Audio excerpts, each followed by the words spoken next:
नमस्कार, बहुत स्वागत है आपका स्वदेश न्यूज में। मैं हूं आपके साथ अंशु शर्मा। जनादेश 2022 आप देख रहे हैं। ब्रेकिंग की तरफ रुख करेंगे, जहां पर यूपी में आज विधानसभा चुनाव के नतीजे आएंगे। 84 मतगणना केंद्रों पर वोटों की गिनती होगी। 61 दिनों के रण के बाद आज रुझान आएंगे।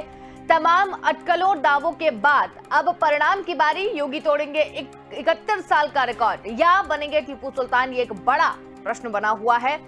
सियासी रण में बाहुबलियों की अग्नि परीक्षा भी देखने को मिल रही है। कहीं पूर्व सांसद तो कहीं पूर्व मंत्री की प्रतिष्ठा दांव पर लगी हुई है। बड़ी खबर आपको बता रहे हैं। आज चुनाव परिणाम आने वाले हैं। 5 राज्यों के चुनाव परिणाम आ जाएंगे, लेकिन सबसे हॉट सीट जो मानी जा रही थी वो उत्तर प्रदेश की, क्योंकि 7 चरणों में यहां पर चुनाव हुआ था। 61 दिनों के दावों का आज खुलासा होगा।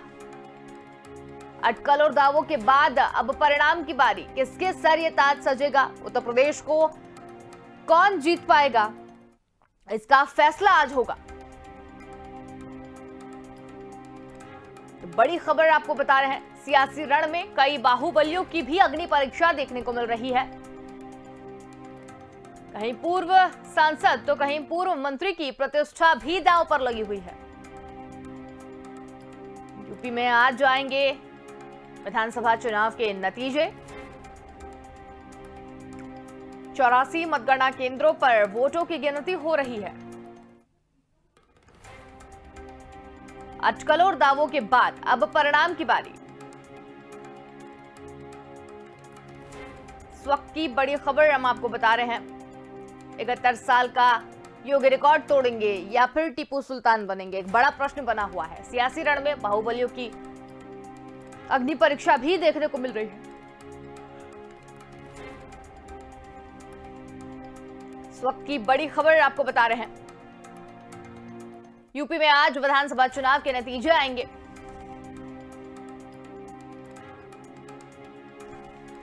चौरासी मतगणना केंद्रों पर वोटों की गिनती हो रही है। अटकलों दावों के बाद अब परिणामों की बारी भी देखने को मिल रही है।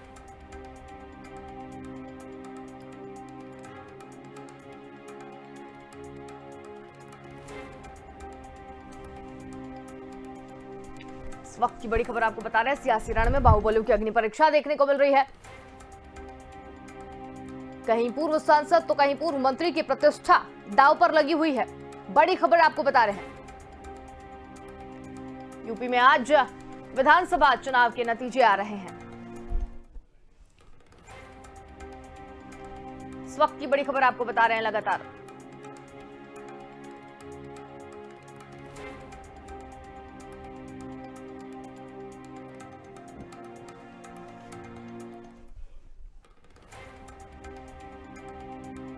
तो ये बड़ी खबर आपको लगातार बता रहे हैं, जहां पर 5 राज्यों के चुनाव के नतीजे आज आ रहे हैं। सियासी रण में कई बाहुबलियों की अग्नि परीक्षा भी देखने को मिल रही है।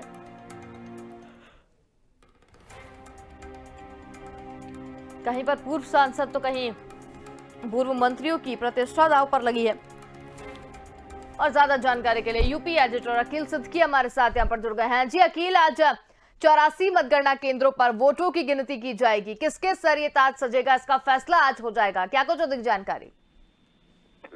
अंशुल, देखिए, आज उत्तर प्रदेश समेत 5 राज्यों में मतगणना होनी है और चुनाव रिजल्ट आना है। हालांकि देखिए, उत्तर प्रदेश सबसे महत्वपूर्ण प्रदेश है और ऐसे में दिल्ली की राजनीति तो दिल्ली की सियासत भी तय करती है। हालांकि देखिए, सुबह 8 बजे से अब गिनती शुरू हो गई है। हालांकि जो बैलेट पेपर थे अभी उसकी काउंटिंग, उस पर रुझान अगर देखा जाए तो बीजेपी का ही पहला पक्ष आया है और उत्तराखंड में भी पहला जो पक्ष आया वो बीजेपी का आया है, रुझान आया है। इसके अलावा अगर पंजाब में बात करें तो पंजाब में पहला रुझान कांग्रेस का आया। तो ऐसे में अभी बैलेट पेपर की शुरुआत हुई है और 8:30 बजे ईवीएम खुलना शुरू हो जाएगा। उत्तर प्रदेश के 75 जिले, जिसमें 403 विधानसभाएं हैं, इसमें प्रदेश भर में कुल 84 मतगणना केंद्र बनाए गए हैं। आगरा में बात करें 5 मतगणना केंद्र है। अम्बेडकर नगर, अमेठी, मेरठ में 2-2 मतगणना केंद्र बनाए गए हैं। देवरिया, आजमगढ़ में 2-2 मतगणना केंद्र है। बाकी जो जिले हैं वहाँ 1-1 मतगणना केंद्र बनाए गए। हालांकि मतगणना केंद्र में 430 प्रेक्षक तैनात किए गए हैं। हर विधानसभा के लिए 1-1 प्रेक्षक है। इसके अलावा मतगणना प्रक्रिया की वीडियोग्राफी पूरी लाइव टेलीकास्ट चल रही है, जो प्रशासन वहां से देख रहा है, चुनाव आयोग भी देख रहा है। अर्धसैनिक जो बल है, पीएससी बल है, पुलिस बल है, ये तमाम लोगों को लगाया गया है। हालांकि जीत हार के बाद पहले जो जीतेंगे प्रत्याशी उन्हें विजय जुलूस लगाने पूरी तरीके से प्रतिबंध लगाया गया है कि वो अपना शांतिपूर्वक तरीके से अपने घर और अपने इलाके में जाएंगे। हालांकि देखिए जिस तरह जो 3 दिन का घटनाक्रम है वो कहीं ना कहीं ईवीएम बनारस में जिस तरह पकड़ा गया, बरेली पकड़ा गया, आजमगढ़ में जिस तरह रात में देर रात खबर आई सुबह सुबह, तो ऐसे में कहीं ना कहीं जो समाजवादी पार्टी के कार्यकर्ता है उन्होंने जहाँ पे ईवीएम रखा था, मतगणना स्थल था, वहां पर धरना दिया। हालांकि अतिरिक्त फोर्स बुलाई गई है, लेकिन जो अभी जो रिपोर्ट आ रही है कि 12 जिले ऐसे हैं जहां पर बड़ी घटना हो सकती है, कहीं ना कहीं लड़ाई झगड़े हो सकते हैं। ऐसे में सुरक्षाकर्मी जो सुरक्षा चीज है वो भी सतर्क हो गई है, अलर्ट कर दिया गया है, उन जिलों को भी अलर्ट किया गया है, क्योंकि माहौल 3 दिन से बहुत ज्यादा खराब है। क्योंकि सपा वर्सेस भारतीय जनता पार्टी के जहां जहां भी कांटे की टक्कर रही है, उसको लेकर जिस तरह एग्जिट पोल आए हैं उसके बाद कहीं ना कहीं समाजवादी पार्टी के अखिलेश यादव सत्ता सुप्रीमो ने प्रेस कॉन्फ्रेंस करके भी कहीं ना कहीं पूरी तरीके से सत्ता पक्ष को निशाने पे लिया है और प्रशासन को लिया, डीएम को लिया। तो ऐसे में कहीं ना कहीं माना जा रहा है कि जिस तरह लोग कूड़े की गाड़ियां तक चेक कर रहे हैं, हर गाड़ियों को रोक रही है, समाजवादी पार्टी के कार्यकर्ता रोक रहे हैं, उन्हें चेक कर रहे हैं, तो ऐसे माना जा रहा है कहीं ना कहीं कई ऐसे 12 जिले लगभग हैं जिन पर कहीं ना कहीं कड़ी निगरानी कर दी गई कि वहां पर हिंसा हो सकती है। तो उस घटना को रोकने के लिए प्रशासन काफी टाइट है, अतिरिक्त पुलिस बल भी लगाए गए हैं, उन सभी सुरक्षा एजेंसियों को भी अलर्ट कर दिया गया है।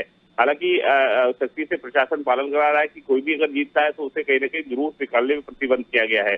निश्चित तौर पे जिस तरह जो मतदान हुआ है उसके बाद जिस तरह रिपोर्ट आई या जिस तरह एग्जिट पोल आ रहा है उसको लेकर कहीं ना कहीं समाजवादी पार्टी के कार्यकर्ता नाराज है। तो ऐसे में देखना होगा कि जिस तरह मतगणना होगी उसके बाद क्या रुझान होगा, कौन जीतता है कौन हारता है।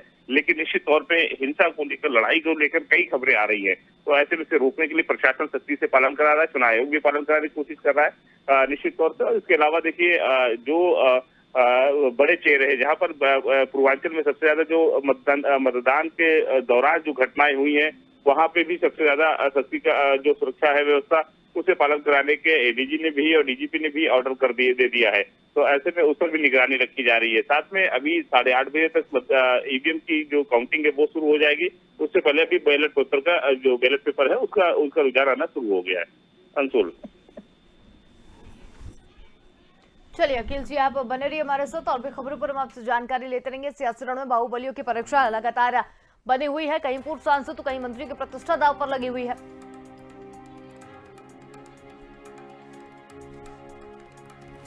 चलिए अब रुझान आने शुरू हो गए हैं, मतगणना शुरू हो गई, रुझान भी आने शुरू हो गए हैं। उत्तर प्रदेश और उत्तराखंड के रुझान हम आपको बता रहे हैं। यूपी बीजेपी आगे चल रही है, बीजेपी यूपी में, उत्तराखंड में भी पहला रुझान बीजेपी के पक्ष में आया है। ये बड़ी खबर आपको बता रहे हैं, उत्तराखंड में पहला रुझान बीजेपी के पक्ष में आया है। उत्तर प्रदेश में भी पहला रुझान सामने आया है। तो ये बड़ी खबर आपको बता रहे हैं।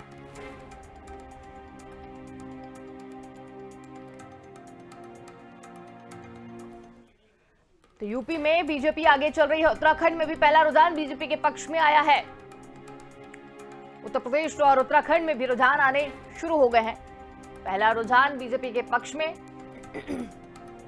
बड़ी खबर आपको बता रहे हैं, इस वक्त की बड़ी खबर आपको बता रहे हैं। यूपी में पहला रुझान बीजेपी के पक्ष में, तो बीजेपी आगे चल रही है।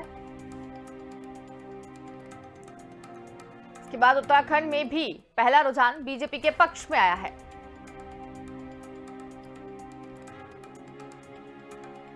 उत्तर प्रदेश में आया पहला रुझान, बीजेपी इसमें आगे चल रही है। तो आज शाम तक सभी परिणामों आ जाएंगे, उसके बाद किसके सर जीत का सर ताज सजेगा। यूपी में बीजेपी लगातार आगे चल रही है।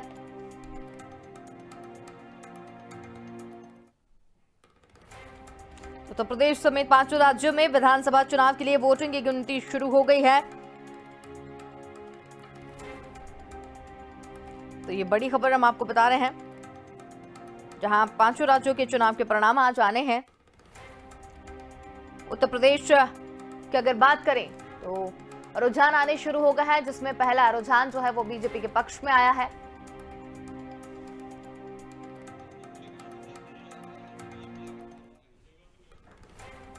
और ज्यादा जानकारी के लिए हमारे साथ संवाददाता जेबा साथ में है। जेबा, आपसे जानना चाहेंगे, यूपी में शुरुआती रुझान जो हैं वो बीजेपी के पक्ष में आए हैं।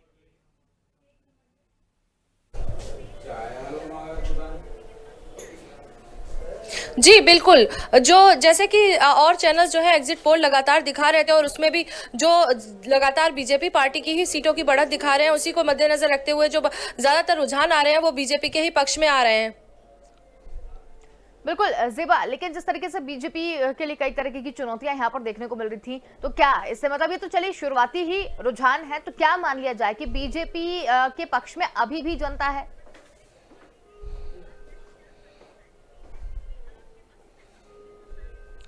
जी बिल्कुल, अगर हम इसको 2017 से जोड़ के देखें तो हम ये तो नहीं कह सकते कि इस बार लहर रही है, और लहर और जो एक हवा रही है वो दूसरी पार्टी की तरफ देखने को मिली है। लगातार अखिलेश यादव जहां जहां सभाएं करते रहे हैं, उनकी जो सभाएं हुई हैं उसमें भारी जन सैलाब देखने को मिला है, लेकिन कहीं ना कहीं जो बीजेपी का वोटर है, जो सपोर्टर है, वो कहीं ना कहीं एक साइलेंट मोड में जाकर ही वोट करके आया। और हो सकता है कि जो अब दोपहर के बाद तक जो है चुनाव के नतीजे साफ होने के बहुत कुछ तस्वीर साफ होती नजर आएगी और चौंकाने वाले परिणाम भी सामने आ सकते हैं। बिल्कुल जेबा, लेकिन अभी जिस तरीके से शुरुआती रुझान है, कितनी सीटों की बढ़त हुई है, कितनी सीटों से आगे चल रही है बीजेपी, क्योंकि बीजेपी के पक्ष में ये रुझान आए हैं कहीं ना कहीं।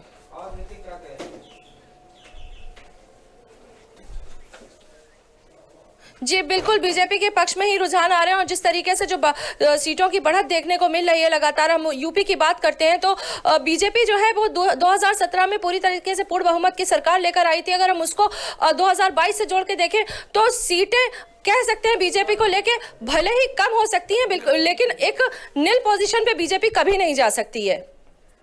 क्या इस बार के मुद्दे रहे थे बीजेपी के लिए बड़े, जिसके लिए जनता का काफी सपोर्ट भी देखने को मिला था? किस तरीके से बीजेपी ने अपने आप को साबित करने की कोशिश की इन 5 सालों में?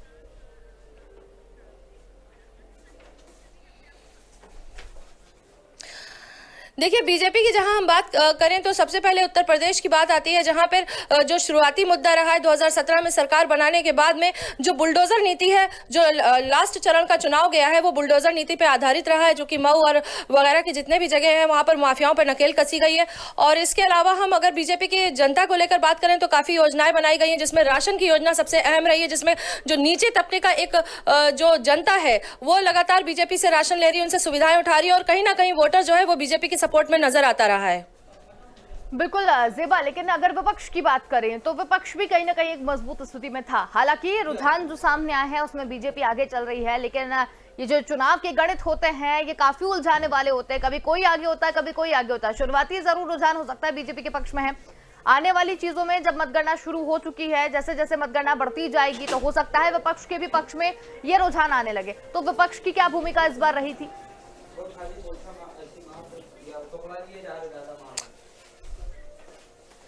देखिए, विपक्ष की हम बात करें तो विपक्ष जो है लगातार कई तरीके के मैनिफेस्टो, अपना जो मैनिफेस्टो लेकर आया। सबसे मजबूत विपक्ष की हम सपा की बात करते हैं। हालांकि कांग्रेस और बीएसपी जो है वो अब उपस्थिति दर्ज करा रही है उत्तर प्रदेश में, लेकिन उतनी नहीं। लेकिन यहाँ कांटे की टक्कर जो है सपा और भाजपा के बीच में देखने को मिल रही है। और विपक्ष जो है लगातार जनता के हित की बात करता रहा है कि हम अब आने वाले वक्त में ऐसा करेंगे। अगर हम सपा का मैनिफेस्टो देखते हैं तो उसमें एक सबसे जो बेहतरीन चीज उन्होंने मैनिफेस्टो में डाली थी वो थी आपकी पेंशन वाली, उसको लेकर भी जनता का रुझान रहा है। लेकिन अगर हम बीजेपी की बात करते हैं तो बीजेपी राष्ट्रवाद की बात करती है, हिंदुत्व की बात करती है और इसके अलावा सर्जिकल स्ट्राइक भी एक कहीं ना कहीं मुद्दा रहा है। तो इन सब बड़े मुद्दों पर सबसे बड़ा मामला रहा है उत्तर प्रदेश में मंदिर को लेकर। राम मंदिर ऐसा एक मामला था जिसको लेकर लगातार कहीं ना कहीं आदमी के दिल में एक डर बना रहता था कि मंदिर का फैसला आएगा तो कहीं ना कहीं कोई बात ना हो जाए, कुछ ना हो जाए। उसके बाद भी बीजेपी ने इस राम मंदिर मुद्दे को बड़े ही आसानी से और सहूलियत के साथ हल कर दिया, बिना किसी दंगा फसाद के हुए। यह भी एक मामला रहा है उत्तर प्रदेश के अंदर बीजेपी को लेकर। चलिए जेबा, बहुत धन्यवाद हमारे साथ में जुड़ने के लिए, तमाम जानकारी हमारे साथ में साझा करने के लिए। बड़ी खबर आपको बता रहे, रुझान आने उत्तर प्रदेश में शुरू हो गए हैं। बीजेपी के पक्ष में यह रुझान आया है पहला, इसके बाद उत्तराखंड में भी आगे चल रही है बीजेपी। हमारे साथ यूपी एडिटर अकील सिद्दीकी लगातार बने हुए हैं। अकील जी, शुरुआती रुझान बीजेपी के पक्ष में है। बीजेपी ने 5 सालों में जो काम किया है, जिसमें राम मंदिर का मुद्दा सबसे बड़ा माना गया था 2017 में, और उसको उन्होंने कहीं ना कहीं पूरा कर दिया है। तो क्या इसका भी लाभ मिलेगा बीजेपी को? बिल्कुल मिलेगा अंशुल, सही कहा आपने। देखिए ये मुद्दा भी रहा, राम मंदिर मुद्दा, राष्ट्र मुद्दा, राष्ट्रवाद मुद्दा, सुरक्षा मुद्दा, इसको लेकर कहीं ना कहीं पूरी तरीके से साधने की कोशिश भारतीय जनता पार्टी ने की है। हालांकि जो है वो यूक्रेन की जो घटना बाद में हुई, तीसरे चरण चौथे चरण के बाद वो उसको भी वोटर सोचने को मजबूर हुए। तो ऐसे में कहीं ना कहीं उनका फायदा भारतीय जनता पार्टी को मिलता नजर आ रहा है।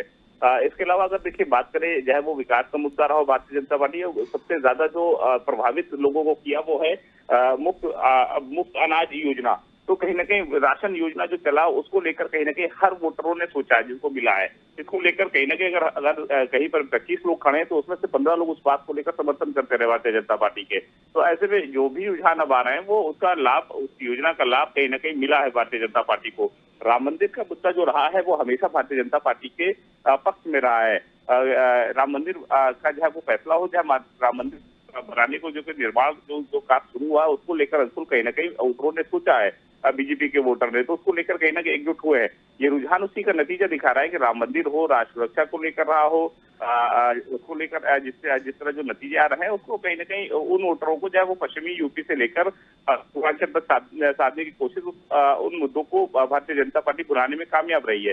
हालांकि देखिए विरोध भी ऐसा है कि विरोध नहीं हुआ है। जहां भी समाजवादी पार्टी के बीच में जिस तरह कांटे की टक्कर रही, तो इसका मतलब सीधी बात है कि कहीं ना कहीं विरोध भी रहा भारतीय जनता पार्टी का। लेकिन कहीं ना कहीं सीटें जिस तरह दावे कर रही है भारतीय जनता पार्टी के 300 के पास, वो रुझान नहीं आ पाए हैं अभी तक। लेकिन हालांकि इंतजार करना होगा, देखना होगा अगर वाकई रुझान नीचे जाता है, जिस तरह बीजेपी ने दावे किए थे कि 300 के पार रहेंगे, अगर वो 300 के, अगर वो 200 के आसपास सीटें उनकी, 100 सीटों का अगर नुकसान पिछली बार से इस बार होता तो कहने की चिंता का विषय भारतीय जनता पार्टी के लिए होगा, क्योंकि 2022 के बाद 2024 का चुनाव है। तो ऐसे में ये भी देखने वाली बात होगी। और दूसरा, अगर 100 सीटें भी तोड़ती है भारतीय समाजवादी पार्टी, उसको नुकसान कराती है और समाजवादी पार्टी की सीटें बढ़ती है, तो कहने के समाजवादी पार्टी के लिए बढ़त भी होगी, 2024 में फायदा भी उसका होगा और निश्चित तौर पे भारतीय जनता पार्टी का जो नुकसान होगा उसका केंद्र पे भी असर पड़ता है। तो ऐसे में ये भी देखना होगा, एक मुद्दा होगा। लेकिन जिस तरह पश्चिमी यूपी में किसान नाराज रहे, उसके बाद दूसरे चरण के बाद तीसरे चरण में बीजेपी को फायदा मिला है, कृषि कानून वापस लेना, ये भी एक मुद्दा छाया रहा है, इसका भी भारतीय जनता पार्टी को लाभ मिला है। इसके अलावा रोजगार को लेकर जो मुद्दा रहा उस पर भी वोटरों ने वोट किया है। तो ऐसे में तमाम मुद्दे सामने आए हैं और समाजवादी पार्टी के पक्ष में जो रुझान आएंगे या जो सीटें आ रही है, उसका सबसे बड़ा मुद्दा रहा है रोजगार देना और पुरानी पेंशन बहाल करना। ये जो मैनिफेस्टो में समाजवादी पार्टी ने किया, इसका लाभ ही मिलता नजर आ रहा है। जिस तरह कांटे की टक्कर, कांटे जो लड़ाई समाजवादी पार्टी और भारतीय जनता पार्टी के प्रत्याशियों के बीच में हुई, तो इसका लाभ भी समाजवादी पार्टी को मिलता नजर आएगा। हालांकि अभी थोड़ी देर और इंतजार करना होगा, 12 बजे तक तस्वीर साफ हो जाएगी कि क्या कुछ इसके पक्ष में जा रहा है और निश्चित तौर पर मुद्दे क्या रहे, ये भी तस्वीर सामने आएगी। बिल्कुल बिल्कुल बिल्कुल अखिल जी, लेकिन जिस तरीके से राम मंदिर का बड़ा मुद्दा था, इसके अलावा भी कई और मुद्दे थे, लेकिन इस बार बीजेपी के लिए बहुत सारी जगह चुनौतियां भी देखने को मिली है। बिकरू कांड भी है, जमानत पर जो आए थे, उसके बाद किसान आंदोलन को भी लेकर कई तरीके की चीजें उत्तर प्रदेश में देखने को मिली थी। तो क्या इस बार जनता के गुस्से का भी सामना करना पड़ सकता है? बिल्कुल करना पड़ सकता है, निश्चित तौर पर। किसान आंदोलन एक बड़ा मुद्दा था, ऐसा नहीं कि सारे किसान एक पक्ष में आगे, बहुत सी दूसरे तीसरे चरण के बाद ये देखने को मिला कि भारतीय जनता पार्टी ने उसे मैनेज करने की कोशिश की है, चुनाव पलटा है, लेकिन निश्चित तौर से बहुत ज्यादा संख्या किसानों के लिए जो नाराज रहे हैं। तो ऐसे में अब देखना होगा कि पहले जो कहते थे कि वोट हम भारतीय जनता पार्टी को नहीं देंगे, लेकिन बूथ तक पहुंचते पहुंचते अंदर जाने के बाद कहने कि उनका मन बदला है। तो ऐसे में वो सर्वे में वो वोटर नहीं जोड़ते हैं। ऐसे बहुत से लोगों की समाजवादी पार्टी को वोट नहीं देंगे, लेकिन अंदर जाने के बाद समाजवादी पार्टी को वोट दिया। तो ऐसे में कहीं ना कहीं की चुनाव का रुख मतदान के दिन बहुत ज्यादा बदला है। रुझान आप देखिए कि बैलेट पेपर की जो गिनती की जो शुरुआत हुई, रुझान हुआ है, वो अभी तक अगर अपडेट की बात करें अंशुल, तो कहीं ना कहीं भारतीय जनता पार्टी 18 सीटों पर है, समाजवादी पार्टी 18 सीट पर है और बसपा का जो रुझान आ रहा है वो 2 सीट पर आ रहा है। हालांकि कांग्रेस और अन्य के अभी खाते नहीं खुले हैं, लेकिन रुझान देखिए बैलेट पेपर का 18.18 आ रहा है, सपा का भी 18 और भारतीय जनता पार्टी का 18।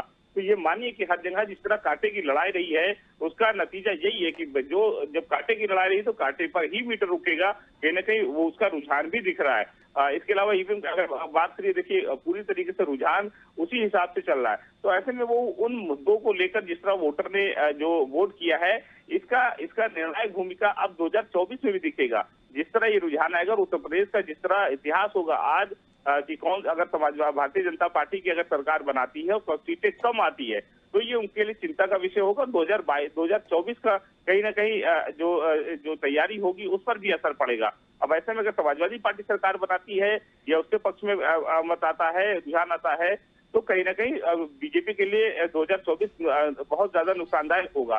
तो ऐसे में अब देखिए, जब लड़ाई कांटे की है तो रुझान भी कांटे की आ रही है। तो अब कुछ न कहीं ना कहीं उन सभी सामतक मुद्दों का भी सामने तस्वीर आएगी कि किन मुद्दों को लेकर वोटर ने अपना मत दिया है, क्या कमियां भारतीय जनता पार्टी में रही, जिनकी सीटें कम हुई हैं। सीटें जो कम होती है, अगर 300 के अंदर आती है तो सीटें कम होगी भारतीय जनता पार्टी की, तो इसका भी कहीं ना कहीं आकलन किया जाएगा, लोग करेंगे। और इसके अलावा अगर समाजवादी पार्टी बढ़ती है तो किस मुद्दों को लेकर समाजवादी पार्टी को उत्तर प्रदेश की जनता ने वोट दिया है, इसका भी कहीं ना कहीं चर्चा का विषय रहेगा। बिल्कुल अखिल जी, एक तरीके से देखिए फैसले की घड़ी जो है वो आ चुकी है। अगर यहाँ पर बात करें और भी तमाम मुद्दों की, तो यहाँ पर जो चीजें थी जिसमें पोस्टल बैलेट पर आरओ टेबल की भी गणना होगी, इस तरीके की भी जो चीजें निकलकर सामने आ रही हैं, तो क्या व्यवस्था भी लखनऊ में देखने को मिल रही है मतगणना को लेकर? देखिए, मतगणना को लेकर वहां पर प्रशासन टाइट है, क्योंकि माहौल 3 दिन से खराब यहाँ पर चल रहा है। पूरे उत्तर प्रदेश में, राजधानी लखनऊ से लेकर पूरे उत्तर प्रदेश के हर जिलों में समाजवादी पार्टी ने जिस तरह कार्यकर्ताओं ने डेरा डाला, मतदान स्थल के बाहर टेंट लगाकर रात भर उन्हें चौकीदारी की, हर गाड़ियों को रोकना।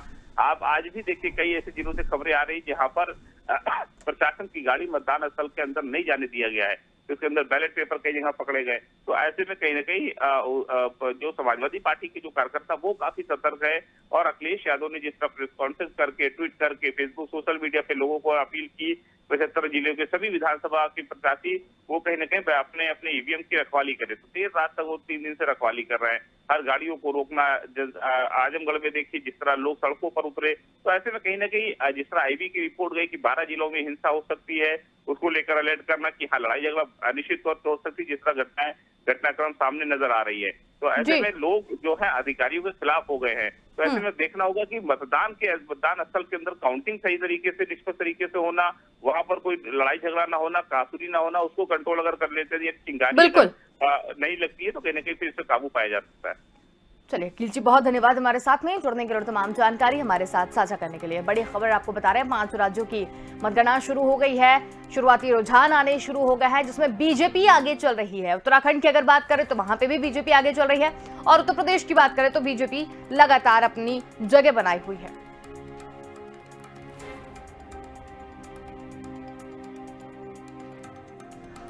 और हमारे साथ संवाददाता अविरल भी बने हुए हैं। अविरल, शुरुआती रुझान बीजेपी के पक्ष में है, क्या कुछ अधिक जानकारी?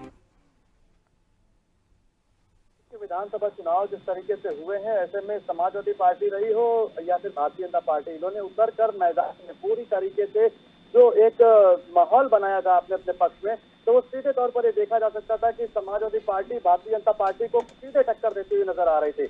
इस समय जो अब रुझान आने शुरू हो गए हैं, तो जिस तरीके से आप समझिए कि जनता ने जो वोट किया है, किसके पक्ष में वोट किया, ये तो थोड़ी देर में अभी क्लियर होने वाला ही है। धीरे धीरे जिस तरीके से रुझान आने शुरू हो गए हैं, तो सबसे पहले शुरुआती रुझान की अगर बात करें तो शुरुआती रुझान में जो बीजेपी ने अपनी बढ़त बनाई हुई है, आगे चल रही है, ऐसे समाजवादी पार्टी भी पीछे लगी हुई है, यानी कि 19-20 का अंतर नजर आ रहा है सीधे तौर पर। अब देखने वाली बात ये होगी कुछ देर में जितना टाइम बढ़ता जाएगा उतना रुझान आगे बढ़ते जाएंगे। तो ऐसे में भारतीय जनता पार्टी कितना आगे बढ़त बनाती है या समाजवादी पार्टी उसे पीछे करेगी, तो उत्तर प्रदेश में किसकी सरकार बनेगी, तो रुझानों से तय होगा। और कुछ ही देर में सारी पिक्चर क्लियर हो जाएगी कि उत्तर प्रदेश में मुख्यमंत्री के जो ताज है, मुख्यमंत्री का ताज वो किसके सर पे जाएगा। उत्तर प्रदेश के मुख्यमंत्री योगी आदित्यनाथ पुनः यूपी मुख्यमंत्री बनेंगे या फिर समाजवादी पार्टी के प्रमुख अखिलेश यादव मुख्यमंत्री बनेंगे, जनता उन्हें चुनेगी। तो इस पूरी तरीके से जनता ने अपना जो मन बनाया है वोट डाल दिए हैं, और अब उसके रुझान शुरुआती जो आने शुरू हो गए। तो ऐसे में पता चलने वाला कुछ ही देर में ही पता चल जाएगा कि किसकी ज्यादातर बढ़त है और किसके पक्ष में जो है जनता ने वोट किया है। बिल्कुल अविरल, लेकिन अगर लखनऊ की बात करें तो मतगणना जो स्थल के बाहर जमकर नारेबाजी की गई है, सपा और बसपा के कार्यकर्ता आमने सामने आए हैं, ये बड़ी खबर भी निकलकर सामने आ रही है। देखिए अंशुल, सीधे तौर पर ये देखा जा सकता है कि जिस तरीके से उत्तर प्रदेश में जो ये चुनाव हुए थे, ऐसे में समाजवादी पार्टी ने पूरी दम लगाकर अपने कार्यकर्ताओं को एक जो है जीवट का रूप दिया था। साफ तौर पर ये देखा जा सकता है कि समाजवादी पार्टी ने बहुत मेहनत करी जमीन पर, और अब सीधे तौर पर ये समझने वाली बात होगी कि जो उनके कार्यकर्ता है वो कार्यकर्ता पूरी जो उत्साह में है, तो कहीं ना कहीं अगर वो रुझान कम आते हैं तो सीधे तौर पर आप समझिए कि अखिलेश यादव ने सीधे तौर पर ईवीएम का एक जो है ईवीएम पर ठीकरा फोड़ा था कि ईवीएम में अगर कुछ गड़बड़ी होती है तो फिर हमारी सरकार बनने में कुछ दिक्कत आएगी। तो ईवीएम पर सीधे तौर पर उन्होंने आरोप लगाया। हालांकि प्रशासन पर भी उन्होंने जो है आरोप लगाने की सीधे तौर पर कोशिश की है कि प्रशासन भी समाजवादी के पार्टी के जो है पक्ष में काम नहीं कर रहा है और भारतीय जनता पार्टी के सहयोग में काम कर रहा है, उसके सपोर्ट में काम कर रहा है। तो सीधे तौर पर ये समझने वाली बात है कि समाजवादी पार्टी ने अपनी एक आर्मी फिट कर रखी है कि हर बूथ पर वो उनके कार्यकर्ता मौजूद रहेंगे और वो बड़े ही ज्यादा आक्रोश में भी नजर आ रहे हैं समाजवादी पार्टी के कार्यकर्ता हैं, क्योंकि उन्होंने जिस तरीके से जमीन पर मेहनत करी तो वो कहीं ना कहीं हार का चेहरा नहीं देखना चाहते। अब देखने वाली बात ये होगी कि जिस तरीके से जो चुनाव के जो नतीजे आने वाले हैं वो क्या तय करते हैं। हालांकि उत्तर प्रदेश के चुनाव आयोग है उसने साफ तौर पर बिल्कुल क्लियर कर दिया था कि किसी भी तरीके की कोई गड़बड़ी कहीं नहीं होने दी जाएगी। जहां कहीं भी मतगणना स्थल पर भी जो संदिग्ध है वहां पर भी वीडियोग्राफी की तरीके से उस पर काम किया जाएगा, तो निष्पक्ष और पारदर्शिता के साथ में काम किया जाएगा और कुछ ही देर में नतीजे भी क्लियर करेंगे कि उत्तर प्रदेश में कौन बढ़त बनाए हुए और किसकी सरकार आने वाली है। अंशुल, अविरल, जिस तरीके से चीजें देखने को मिल रही हैं, काफी मतगणना में भी जो कार्यकर्ता हैं वो आमने सामने आ गए हैं, तो लेकिन प्रशासन ने क्या कुछ व्यवस्था वहां पर कर रखी है? अभी जिस तरीके से मतगणना शुरू है तो क्या व्यवस्थाएं देखने को मिल रही हैं? देखिए अंशुल, मैं आपको बता दूं जिस तरीके से प्रशासन ने एकदम कड़े रुख अपना रखे हैं। किसी भी तरीके के कोई दंगा फसाद नहीं होगा, किसी भी तरीके को कोई संदिग्ध व्यक्ति भी इधर उधर अगर पाया जाता है तो उसके खिलाफ कड़ी कार्रवाई होगी। और हालांकि आप ये समझिए कि एडीजी लॉ एंड ऑर्डर ने साफ तौर पर यह कहा था कि अव्यवस्था कहीं पर अगर होती है तो किसी के द्वारा की जाएगी तो उसके खिलाफ सख्त कार्रवाई की जाएगी। तो ये निर्देश हालांकि प्रशासन के द्वारा किया गया है। और दूसरी चीज ये भी बताई गई थी कि किसी भी तरीके की कोई शिकायत अगर आपको है तो आप शिकायत कर सकते हैं, उसके ऊपर कार्रवाई की जाएगी। कोई किसी भी तरीके की ढिलाई नहीं बरती जाएगी। पूरे चाल चौबंद व्यवस्था की हुई है प्रशासन ने। हालांकि ये सबका सम्मान रखा जाएगा और नहीं किसी के विरोध में काम किया जाएगा। और अगर कोई शिकायत या कोई दिक्कत किसी को आती है तो साफ तौर पर शिकायत करें, उस पर कार्रवाई की जाएगी। इस तरीके से अभी कार्रवाई भी की गई। हालांकि लॉ एंड ऑर्डर ने साफ तौर पर यह कह दिया है कि कोई उद्दंडता नहीं बर्दाश्त की जाएगी। हालांकि कार्यकर्ता आपस में जरूर कहीं के टेंशन में आ जाते हैं, आमने सामने हो जाते हैं, तो उस पर पुलिस प्रशासन भी पूरी तरीके से मुस्तैदी अपनाए हुए किसी भी तरीके की लॉ एंड ऑर्डर जैसी कोई स्थिति बिगड़ने वाली नहीं है, ऐसा कि प्रशासन का मानना है। अंशुल, चलिए अविरल, बहुत धन्यवाद हमारे साथ में जुड़ने के लिए और तमाम जानकारी हमारे साथ साझा करने के लिए। बड़ी खबर आपको बता रहे हैं, यूपी और उत्तराखंड में शुरुआती रुझान आने शुरू हो गए जिसमें बीजेपी आगे चल रही है। 5 राज्यों में मतगणना शुरू हो गई है, शुरुआती रुझान भी आने शुरू हो गए हैं। तो आपको बता दें कि यूपी और उत्तराखंड में बीजेपी आगे चल रही है।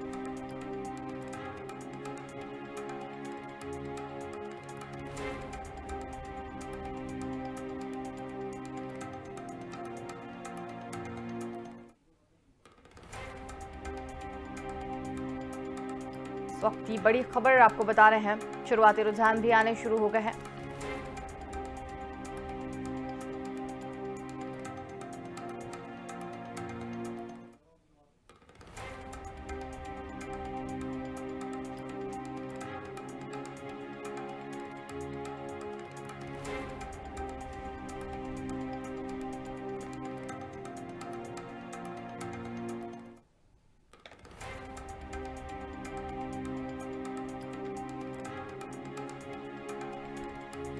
और ज्यादा जानकारी के लिए हमारे साथ संवाददाता विनीत कसवाल यहाँ पर जुड़ गए हैं।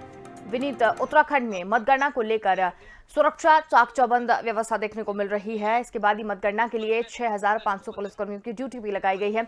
अभी किस तरीके की चीजें देखने को मिल रही हैं?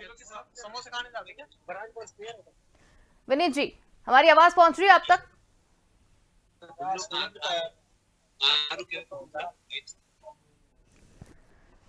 तो आपको बता दें, बड़ी खबर हम आपको बता रहे हैं। तो बड़ी खबर आपको बता रहे हैं, जहां उत्तराखंड में मतगणना को लेकर सुरक्षा व्यवस्था चाक चौबंद है। मतगणना के लिए 6500 पुलिसकर्मियों की ड्यूटी लगाई गई है। 14 कंपनी पीएससी और 8 कंपनी अर्ध सैनिक बलों की भी तैनाती की गई है। देहरादून से रायपुर स्पोर्ट्स कॉलेज में भी मतगणना हुई है। 3 अपर पुलिस अधीक्षक, 6 क्षेत्राधिकारी, 12 निरीक्षक, 68 दरोगा, 32 हेड कांस्टेबल, 349 कांस्टेबल, 134 महिला कांस्टेबल, पीएससी की 2 कंपनी और 7 यातायात कर्मचारी भी तैनात रहेंगे। तो ये बड़ी खबर आपको बता रहे हैं।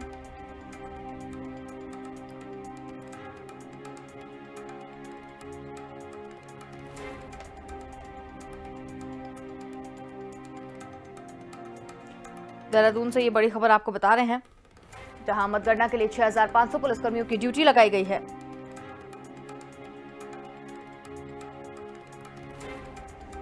चौदह कंपनी पीएससी और 8 कंपनी अर्धसैनिक बलों की तैनाती की गई है। देहरादून के रायपुर स्पोर्ट्स कॉलेज में पहाड़ में किसके सिर सजेगा ताज, नतीजे आज बताएंगे।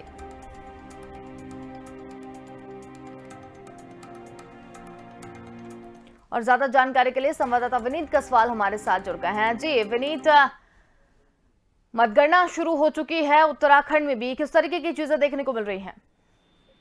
जी अंशु, बिल्कुल आपको बता दूं, लगभग सुबह 8 बजे से ही यहाँ पे प्रक्रिया शुरू हो गई थी और अब धीरे धीरे यहाँ पर जो बैलेट पेपर है वो उनकी काउंटिंग शुरू हो गई है और लगभग गंगोत्री विधानसभा, यमुनोत्री और पुरोला तीनों विधानसभा में अब जो मतगणना है वो शुरू हो गई है। जी बिल्कुल, पहाड़ में किसके सर ये ताज सजेगा, नतीजे किसके पक्ष में आते हुए दिखाई दे रहे हैं? क्या अभी आबो हवा उत्तराखंड में देखने को मिल रही है? जी, जैसे कि लगातार यहाँ पे जो देखने को मिल रहा है, गंगोत्री विधानसभा में यहाँ पे अभी गंगोत्री से बैलेट पेपर खुलने शुरू हुए हैं। वो तो समय बताएगा किसके मत ताज सजता है, मगर अभी जो रुझान है यहाँ पे कांग्रेस पार्टी अपना बढ़त बनाती दिखती नजर आ रही है। तो ये यमुनोत्री विधानसभा से संजय डोभाल ने भी अपनी जो आंकलन है वो दिखता शुरू हो गया है और साथ ही साथ पुरोला से दुर्गेश लाल भी धीरे धीरे अपना खाता खोलते नजर आ रहे हैं। जी चलिए विनीत, बहुत धन्यवाद हमारे साथ में जुड़ने के लिए और तमाम जानकारी हमारे साथ साझा करने के लिए। तो ये बड़ी खबर हम आपको बता रहे हैं, 70 सीटों पर 8 बजे मतगणना शुरू होगी।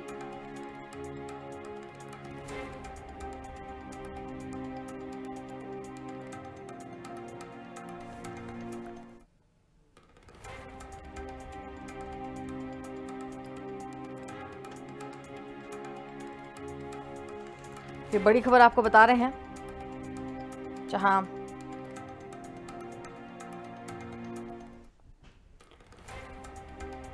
देहरादून के रायपुर स्पोर्ट्स कॉलेज में मतगणना हो रही है। पहाड़ में किसके सिर सजेगा ताज, नतीजे आज बताए जाएंगे।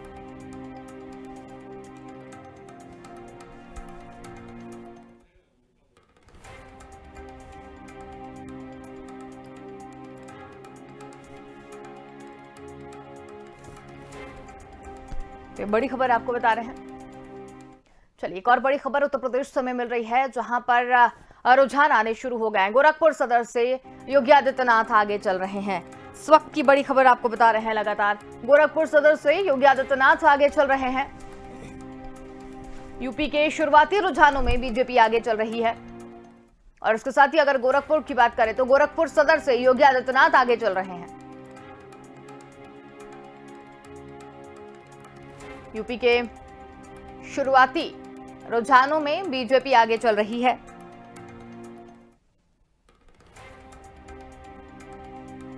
बड़ी खबर आपको बता रहे हैं, गोरखपुर सदर से योगी आदित्यनाथ आगे चल रहे हैं। यूपी के शुरुआती रुझानों में बीजेपी आगे चल रही है।